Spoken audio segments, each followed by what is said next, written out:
Yes guys, welcome back to the Football Fix. There's a lot we got to talk about. There's been all sorts of dramas going on in all sorts of games, and we're going to start off with Man United against Liverpool. Balotelli, talking about finishing. You don't like him, do you? For me, he got away with that game because he got some shots on at goal. But for me, if you're a world-class or a Premiership-class striker, you've got to be burying at least one of them chances. Liverpool, they've gone from a team with the best strike partnership in the whole Premier League, possibly the whole of Europe, taking out Barca and Real Madrid, to this.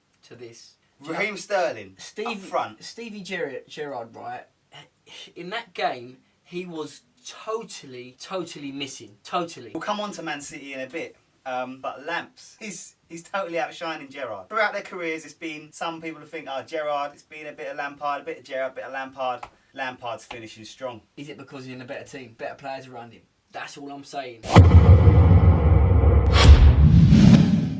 Man United, for me, they're back. You think? They're back. I'm telling you. From now on, I'm telling you, they're back. Wazza, you say he ain't world class. In my opinion, he is. Man U, they've had a good spell, and everyone's getting a little bit carried away. Well, hang on a minute. They're finding their feet. In January, if they buy a couple of players to steady the ship, with the players they've got around them, everyone's feeling confident, I think they can be a force to behold. I'm telling you. If you're looking at them player for player, I agree with you. And bearing in mind, let's not forget, they smashed Liverpool 3-0 without last season's Champions League MVP, Di Maria. So they still got him to come back. So they are a force, but I just think they've been a bit lucky. They haven't really been playing that well. They've been getting results. I suppose under Sir Alex, you could say that's what they were known for.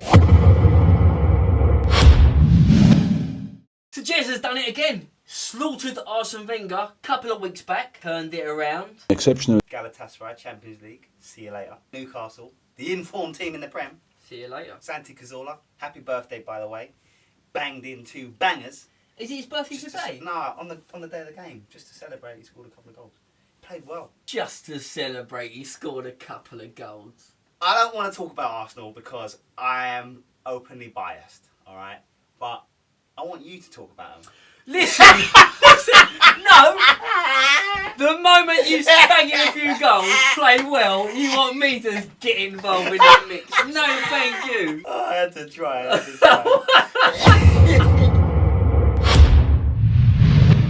So before we move on, we have to say a massive congratulations to Manchester City for spending millions and millions of pounds and just about managing to scrape by the skin of their teeth into the last 16 of the Champions League. Yeah? Where do you think they're going to get to? In the Champions League, I am quarters. They're knocked out. What about you? Final. Upson, keep a record of this. Archive, save it.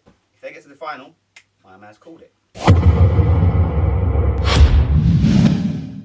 Right guys, now it's time to head over to the tekkers VTs, but before we go into the montage, I want to show you a skill by Pedro Lamarre. Live match footage, unbelievable, gets the ball on the wing, couple of skills, twists up his man, but was it a cross or was it a shot?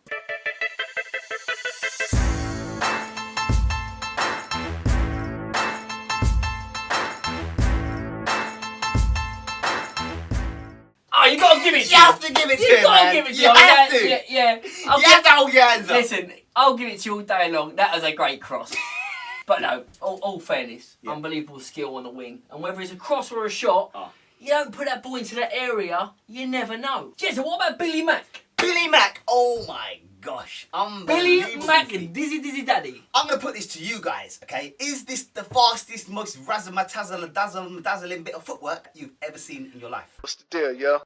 You like it like that. You like it like that. You like it like that.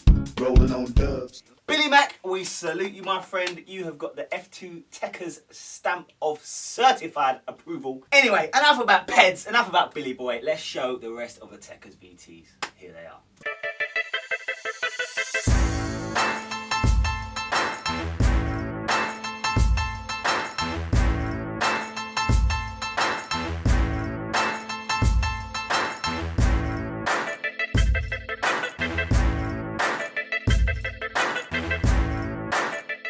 Keep your tekkers VTs coming into this email address. Also, if you have any other videos, don't even have to be involved in football. If they're funny, get them sent in.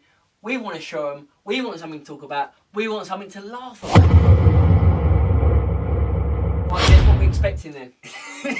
First comment is from Expecting. I'm expecting this to be good. Okay, so this is relating to the debate in last week's episode, which was, is Ronaldo outperforming Messi because Ronaldo's got better or Messi's got worse? So let's hear what you guys had to say about the matter. Expecting says, Messi is a far more collective player. He is a fair team player and has a lot of respect on and off the pitch. Messi hasn't ever once been thought of as a dirty player. I'm going to stop there. Has Ronaldo? Because Messi has been thought of as a dirty player.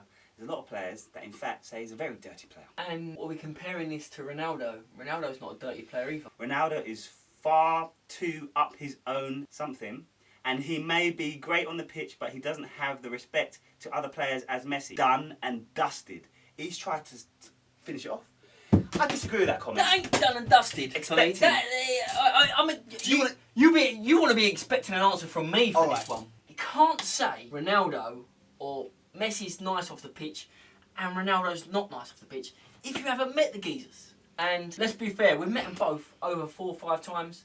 And Ronaldo's clearing up. If there was an award for who's nicer off the pitch out of Ronaldo and Messi, I'm sorry guys, we've met both. And It might not be what you're expecting. Ronaldo's nicer. So it's slaughter section time, but the only thing is, this week, for the first time ever, we can't decide who to slaughter. I think Liverpool's goalkeeper, Brad Jones. And I'm going with Mario Balotelli. Upson, start the clock now. Right. Premier League, how many goals has Balotelli scored so far? None. 0. How many assists has he done? 0. Pass completion rate, 73%. Poor. The guy, for me, is useless. Now, listen, you put Luis Suarez in his position on them 3 chances that he should have gone in the back of the net, and what happens? Luis Suarez picks up a hat-trick and bags himself the match ball. Okay, well said. Let's start with the first goal, Wayne Rooney's goal. Everyone's saying it's a great finish. Was it? The ball went into the middle of the goal. It wasn't even in the corner. That's the first thing. The keeper should have been saving it. The shot was taken from the edge of the box. Brad Jones, he's dived before Waz has even struck the ball as if it's a penalty.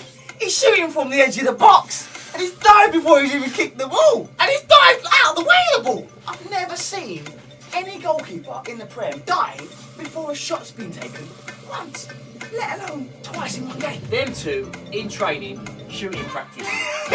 He's in goal, Balotelli's shooting. It must be like a comedy sketch.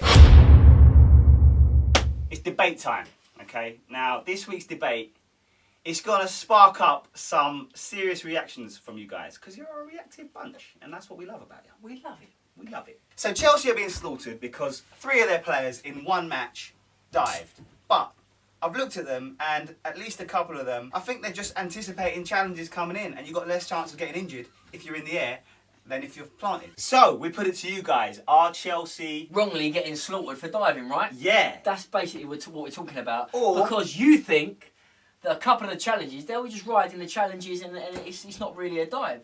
They're trying to prevent themselves from getting an injury. Yeah. What do you guys think? Am I being too lenient on the players? Are refs being too harsh on the players? Are Chelsea a bunch of dive? Is Mourinho anything to do with it? Is it his fault? Is he behind it? Is it his fault? I don't know. So all we need you to do now is like the clip, subscribe to the channel, and don't forget, keep them comments coming in. Last week we had loads. Yeah. Hopefully next week we'll have loads. And we'll be back next Monday for the Football Fix. See you there. See you there.